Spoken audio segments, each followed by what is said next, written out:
Chazak ou Baruch Rabotai. Excellente journée aujourd'hui. Nous sommes le 14 Tevet. Un nouveau Chumash et une nouvelle paracha. Et il y a sûrement un message, je crois qu'il est unique et il faut l'appliquer. Parce que dans la paracha, on rentre dans l'Égypte, on rentre dans l'esclavage, on rentre même dans une série de 5-6 semaines qui s'appelle en hébreu Shovavim. C'est les initiales de toutes les parachiotes qui arrivent. C'est là de cette semaine. Shmot, Vaera, Bo, Beshalach, Itro, Mishpatim. Tous ces 6-là, il y a des personnes que vous connaissez autour de vous qui jeûnent tous les lundis et les jeudis. Il y en a qui jeûnent, ils ne mangent pas. Il y en a qui font même le jeûne de la parole. Parce que selon la Kabbalah, c'est comme ces moments-là qu'on était en Égypte où on a formé, vous savez, dans le Midrash, dans la Gemara, on appelle l'esclavage d'Égypte et l'exil, Kur Haïtour. Quand tu veux faire une flèche ou un couteau, alors tu tailles l'affaire et après il faut la rentrer haut pour pouvoir la modifier dans le feu. Et après que tu la sors du feu, tu la mets dans l'eau, ça y est, elle a pris la forme. Le feu, c'est l'Égypte. Ça veut dire que comme maintenant, on est dans une exil, si vous voulez, plutôt spirituel, hein, comme il dit Rabbi Nachman de Breslev.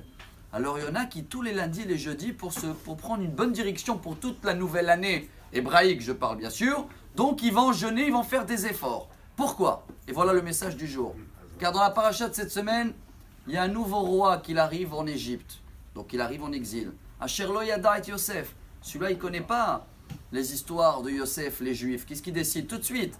Vayasimu alav saremissim leman arnoto besivlotam. Il va créer une unité spéciale de police, devoir taxer toutes les Juifs qui habitent en Égypte. Il commence à dire tous les problèmes qu'on a dans l'économie, dans le monde, c'est les Juifs. Et il va falloir trouver une solution.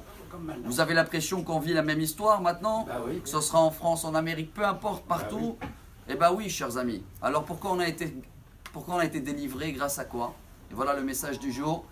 Et c'est la paracha de cette semaine. Je crois que ça tombe bien aujourd'hui avec la date pas hébraïque aujourd'hui.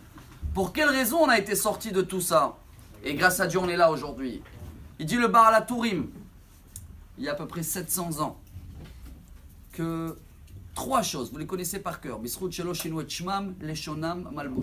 On a gardé notre nom hébraïque, on a gardé notre tenue et on a gardé notre langue. C'est vrai, aujourd'hui, on a regardé notre langue, non, on parle en français.